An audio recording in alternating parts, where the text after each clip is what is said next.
अस्सलामुअलैकुम दोस्तों, मैं हूं राव कमर रिजवान और आप देख रहे हैं मेरा यूट्यूब चैनल। ये किस्सा शुरू होता है एक शख्स की बेराह रवी से, और वो शख्स कोई और नहीं, मेरा अपना बाप था, जिनको शादी के बाद किसी और औरत से इश्क हो गया, जबकि घर में उनकी खूबसूरत ब्याहता मौजूद थी। वो मेरी अम्मा थी, जिनसे मेरे वालिद साहब ने पसंद से शादी की थी। किसी ने ज़बरदस्ती ये शरीके हयात हरगिज़ उनके गले नहीं मंडी थी। अम्मा उनके खालाजाद थीं और शादी के बाद दोनों मियाँ बीवी प्यार और मोहब्बत के साथ पुरसुकून जिंदगी बसर कर रहे थे। उनकी शादी के 2 साल बाद अल्लाह ताला ने मेरी सूरत में उनको इनाम के तौर पर एक फूल सी बच्ची अता की कि अचानक मेरे वालिद को अपने पड़ोस में आबाद घराने की 20 साला दोशीज़ा कुलसूम से इश्क हो गया, जिस वजह से उनकी बीवी, बेटी, घर बार सभी कुछ दांव पर लग गया। कुलसूम के घर वालों को जब इस बात का पता चला तो वो आग बगूला हो गए, लेकिन बात बहुत आगे निकल चुकी थी। बस अपनी इज्जत बचाने को उन्होंने शर्त रखी कि पहली बीवी को तलाक दे दो, हम कुलसूम का रिश्ता दे देंगे। उस वक्त अब्बा को कुछ न सूझ रहा था। उन्होंने मेरी बेकसूर माँ को तलाक देकर घर बदर कर दिया और अपनी मनपसंद लड़की को ब्याह कर ले आए। जब ये वाकया हुआ मैं 4 साल की थी। कुलसूम ने आते ही पहला काम ये किया कि मुझे अपने कमरे से निकालकर दूसरे कमरे में मेरा बिस्तर लगा दिया और तन्हा सुलाना शुरू कर दिया। मेरी आदत तो अम्मा के साथ सोने की थी। रात को डर की वजह से अकेले कमरे में सोने से नींद न आती। उठ उठ कर रोती, अंधेरे में खौफ आता था। वो बाप जो मुझसे वालेहाना प्यार करता था, दूसरी औरत से शादी के बाद किस तरह बदल गया था। जो कुलसूम कहती उसकी हर बात मानता।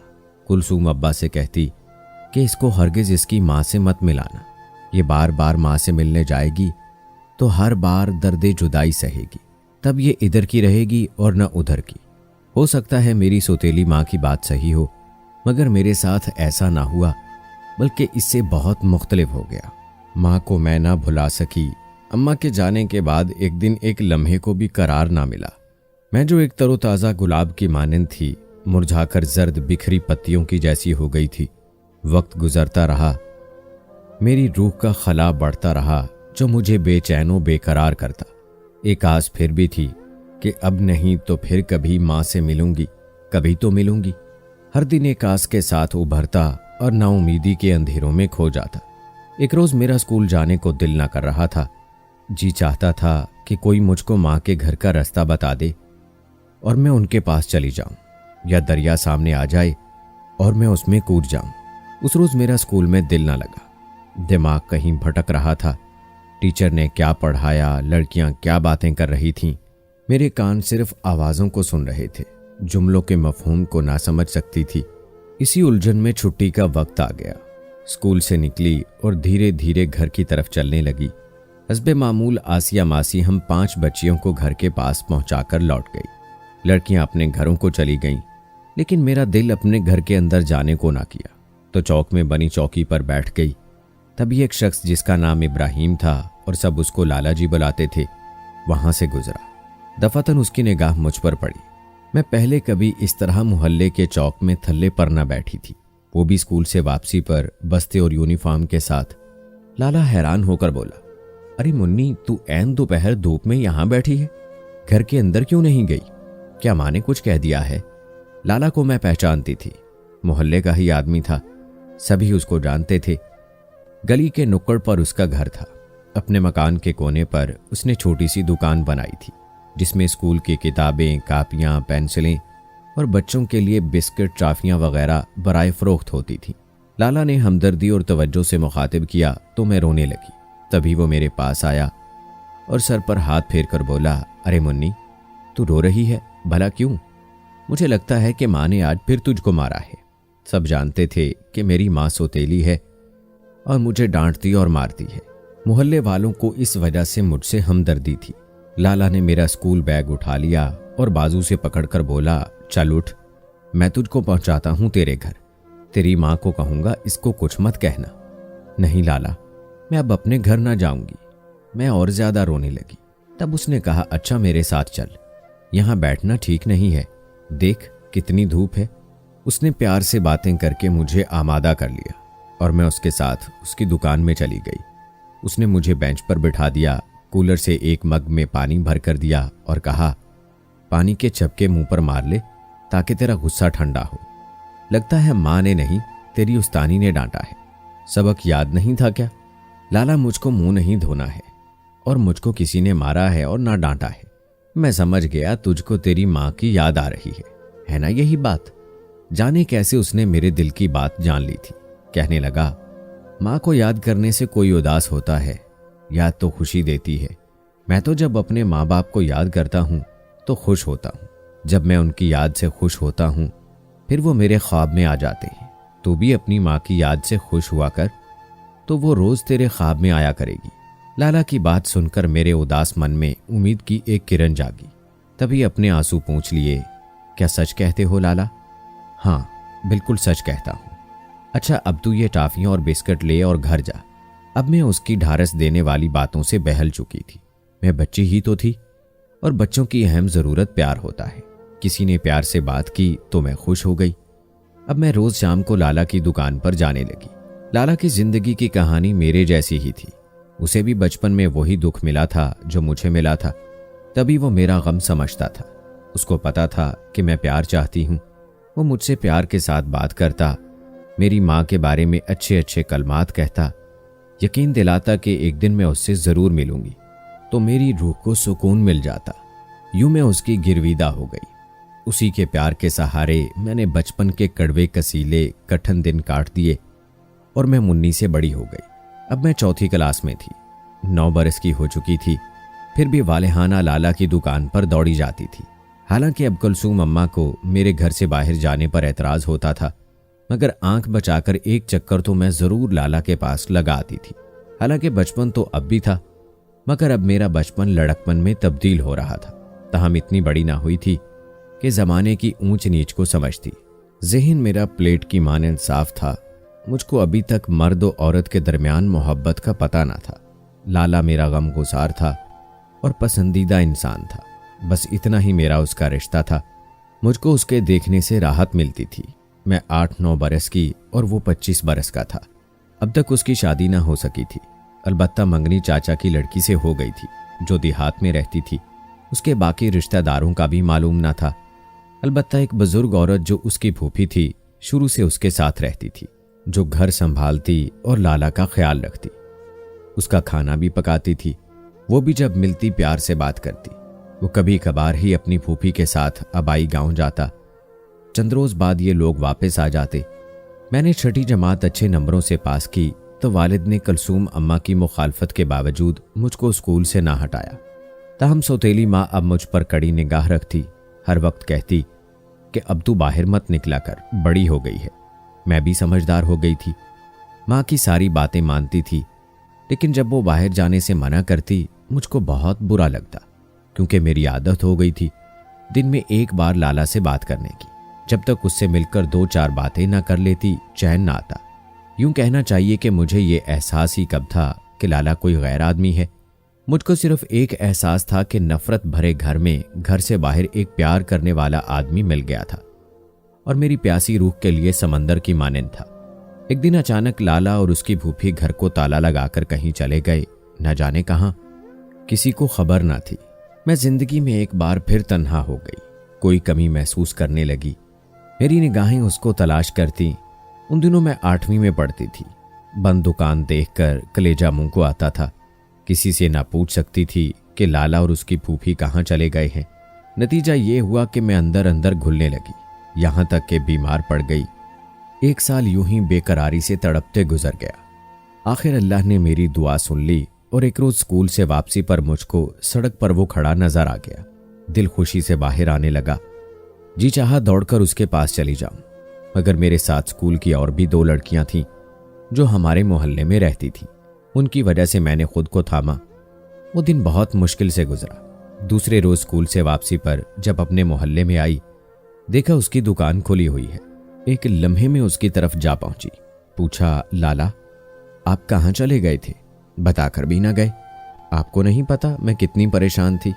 हाँ मुन्नी, चाचा बीमार थे, उन्होंने बुलवाया था तो हमको जाना पड़ा। थोड़ी सी हमारी जमीन है गांव में, उनकी और हमारी इकट्ठी थी। वो इसी वजह से बुलवा रहे थे कि बंटवारा करें। जब वहां गया तो कुछ मसलों में फंस ही गया। अच्छा हुआ लाला तुम आ गए हो, मैं बहुत याद करती थी। आपके सिवा मेरे साथ कोई बातें करने वाला भी न था। अब तो न जाओगे गांव? नहीं, फिलहाल तो न जाना होगा। दुकान पर और ग्राहक आने लगे तो मैंने एक कॉपी और पेंसिल ली और चलती बनी। लाला के लौट आने के बाद मेरी मुसरतों का कोई ठिकाना ना था, लेकिन अब मैं इतना ज़रूर समझने लगी थी कि मेरा रोज़ दुकान पर खड़े रहकर लाला से बातें करना ठीक नहीं, ये मायूब बात होगी। पहले तो बचपन था, मगर अब मैं बच्ची ना रही थी। अब मुझको खुद को दुकान पर रोज़ जाने से रोकना ही था। अगरचे दिल तो पहले जैसा साफ और मासूम था, मगर लोग तो इतने साफ दिल और मासूम ना थे। ये बात मुझे एक दिन लाला ने भी समझाई कि तुम अब दुकान पर मत आया करो। देखो तुम बच्ची थी, अपनी माँ के लिए उदास रहती थी, तो मैं तुमको ढारस देता था, बात करता था। लेकिन अब तुम बड़ी हो गई हो, सौतेली माँ घर में है, फिर तुम्हारे अब्बा भी नाराज होंगे। तुम यहाँ मत आया करो। लाला, मगर मुझे तुमसे कभी ना कभी कोई बात तो करना होती है। ऐसा कहते हुए मेरी आंखों में आंसू आ गए। तुम ऐसा करो, हफ्ते में एक बार मेरी फूफी के पास आ जाया करो, मैं अपने घर में तुमसे बात कर लिया करूंगा। बस फिर क्या था, उसकी इजाजत मिलते ही हफ्ते में एक बार तो क्या, मैं हर दूसरे रोज स्कूल से वापसी पर उसके घर पहुंच जाती और लाला की फूफी के पास जा बैठती। मेरे इस वालेहानापन से वो डर गई। उन्होंने लाला से कहा, मुझे मालूम है ये लड़की फरिश्तों की तरह मासूम है और तुम भी किसी बुराई के ख्याल से इसके साथ बात नहीं करते, मगर बेटा, मोमिना का हमारे घर बार बार आना इसके और हमारे लिए अच्छा नहीं, तुम इसको रोको। लाला ने एक बार नहीं कई बार रोका, मगर मुझ पर असर ना हुआ। जब जब दिल घबराता उनके घर जा निकलती। वही हुआ जिसका डर था। मोहल्ले वालों ने मेरे अब्बा को खबर की, जिस पर वालिद ने मुझे बुलाकर पूछा, तुम लाला के घर क्यों जाती हो? मैंने कहा, उनकी अम्मा से सिपारा पढ़ने जाती हूँ। कहने लगे, बेटी, मैं किसी कुरान पढ़ाने वाली का घर पर इंतजाम किए देता हूँ, यूं किसी के घर बार बार जाना ठीक नहीं। कहने को तो मैंने कह दिया, जी अच्छा, लेकिन इस जी में अच्छा पर अमल ना कर सकी और ना अपने कदमों को रोक सकी। अगर लाला ना भी होते, उनकी फूफी से बातें करके आ जाती। मुझे उनके घर सुकून मिलता था। मुझे लगता लाला की फूफी भी मेरी सगी माँ जैसी है। कुछ दिन बाद एक रोज मोहल्ले की एक औरत मेरी कुलसूम अम्मा के पास आई और उनको मेरे बारे में ऐसा कुछ कहा कि वो मुझ पर बरस पड़ी। औरत के जाने के बाद मुझ पर चिल्लाई और बेबुनियाद इल्जामात की बौछार कर डाली। अब्बा के भी खूब कान भरे। उन्होंने मुझे बुलाकर पूछा कि लाला के घर तुम्हारे जाने से लोग तरह तरह की बातें कर रहे हैं। मुझे बताओ असल बात क्या है? कोई असल बात होती तो बताती। यही कहा कि उनकी अम्मा फूफी मुझसे प्यार से बात करती हैं तो अच्छा लगता है, इसलिए जाती हूँ। इसके बाद इतना रोई कि ना अब्बू कुछ समझ सके और ना मैं कुछ उनको बता सकी। बहरहाल अब्बा ने मुझे रोक दिया तो मैंने लाला के घर जाना छोड़ दिया। एक दिन हमारी गली में एक लड़की की शादी थी। शाम के तकरीबन 6 बजे मैं अम्मी के साथ शादी वाले घर पहुंची। रात को उनके यहाँ रत जगा था। शब तकरीबन 10 बजे ख्याल आया कि अम्मी ने तो अभी 3-4 घंटे बैठना है। अगर मैं यहाँ से निकलकर लाला के घर चली जाऊं तो भरे परे घर में किसी को क्या पता चलेगा। हाल अहवाल बताकर आ जाऊंगी। शादी वाली घर में हंगामा होता है, लोग रात का खाना खा रहे थे। मैं वहां से खिसक ली। सामने ही लाला का घर था। फूफी ने मुझे प्यार से बैठाया, हाल पूछा। मैंने बताया कि अब्बा ने स्कूल से हटा दिया है, इसलिए नहीं आती। आपके लिए दिल उदास रहता है। लाला भी शादी से 12 बजे घर आ गया।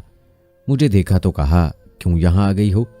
जानती हो तुम्हारे अब्बा बाहर मर्दों में बैठे हुए हैं, अब तुम वापस जाओ। आपसे बात तो की नहीं और अभी चली जाऊं? हाँ, जब बुजुर्ग मना करें तो वो काम नहीं करना चाहिए। ये बात हो ही रही थी कि दरवाज़ा बजा। अब्बा बाहर खड़े थे। कहा कि मेरी लड़की तुम्हारे घर आई है? हाँ आई है चाचा। क्यों आई है वो इस वक्त? मालूम नहीं, वो खुद आई है, हमने तो नहीं बुलाया है। वो अब्बा को अंदर ले आए। आते ही अब्बा ने मुझे थप्पड़ जड़ दिया। बोले, ये क्या खेल चल रहा है? तू मेरी आंखों में और जमाने भर की आंखों में धूल झोंक रही है। रात के 11 बजे शादी के घर से उठकर इनके यहाँ आने की क्या जरूरत थी? और किसने बुलाया था तुझको, सच बता। किसी ने नहीं अब्बा। अच्छा घर चल, वहां बात करता हूं तुझसे। ये कहकर वो लाला के घर से बाहर चले गए। घर आकर मैं अपने कमरे में जाकर दबक गई। यूं वो 12 घंटे की लंबी रात पल भर में कट गई, मगर सुबह खैर की खबर लेकर नहीं आई थी। वालिद ने जाने क्या समझा और अजीबोगरीब फैसला कर लिया। वालिदा से कहा, जाओ और इस लड़की को लाला के घर ले जाओ, मैं भी वहां आ रहा हूं। क्या हो गया है तुमको? बेटी को ऐरों गैरों के हवाले करने चले हो? बोले, ये वहां ही रहना चाहती है, इसको उन लोगों के घर में सुकून मिलता है। आज मैं ये किस्सा ही खत्म कर देता हूं। कुलसूम अम्मा ने मुझे साथ ले लिया और लाला के घर आ गई। कहा, लाले ये आ गई है, अब तू रख इसको, निकाह कर अभी इसके साथ, क्योंकि ये तेरे घर के बगैर नहीं रह सकती। लाला हैरत की तस्वीर बना मेरी सौतेली माँ को देख रहा था। उसकी समझ में ना आ रहा था कि क्या करे और क्या कहे। इतने में दरवाज़ा बजा। ये अब्बा थे। बोले, मुझे लाला से बात करनी है। लाला उनको अंदर ले आए। अब्बा हाँप रहे थे। कहा कि देख लाले, तूने मेरी बेटी को वरगलाया है। अब तेरी और इसकी भलाई इसमें है कि तू अभी और इसी वक्त निकाह पढ़ाकर इसे अपना ले, वरना गुस्से में जाने में क्या कर गुजरूं।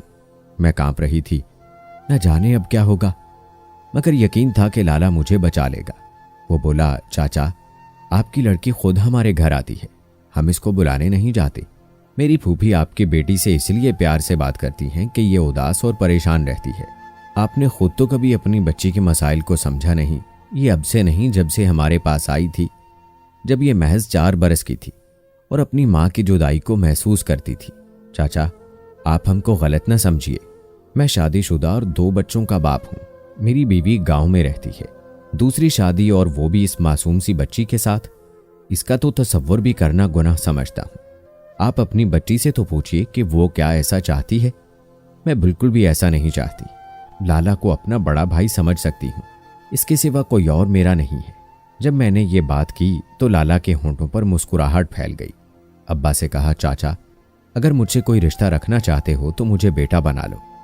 आपका कोई बेटा नहीं है तो मेरी भी कोई बहन नहीं है। वालदैन तो इस वक्त वफात पा गए थे जब मैं 4 बरस का था। अगरचे मोमिना मुझसे बहुत छोटी है, फिर भी मुझको इसे बहन बनाना कबूल है। लाला की आंखों से आंसू बह निकले थे। वालिद ने आगे बढ़कर उसको गले लगा लिया। अब जिस रिश्ते को उन्होंने खुशी से कबूल किया वो दामाद का नहीं, लाला से बेटे और बाप का था। वालिद बेटा पाकर खुश थे तो लाला मेरे रूप में छोटी बहन को पाकर खुश था। इसके बाद लाला गांव गया और अपनी बीवी, बच्चों और चाची को हमरा लाया। उसने हमारी दावत की और हमने भी उनकी दावत की। इस तरह जो रिश्ता इस्तवार हुआ वो बहुत पायदार और खूबसूरत था। इसमें कोई खौफ था ना इंतशार। लाला एक नेक दिल और शरीफ आदमी था। जब तक वालिद जिंदा रहे उसने बेटे की तरह मेरे वालिद का ख्याल करके इस रिश्ते को निभाया, और जब मेरी शादी हो गई तो एक बड़े भाई की तरह मुझको रुखसत किया, जहेज दिया और हमेशा दुख सुख में मेरा साथ दिया। उन्होंने साबित कर दिया कि दुनिया में सभी गलत और बुरे नहीं होते, कुछ अच्छे लोग भी हैं जिनके दम से इस दुनिया की रौनकें कायम हैं।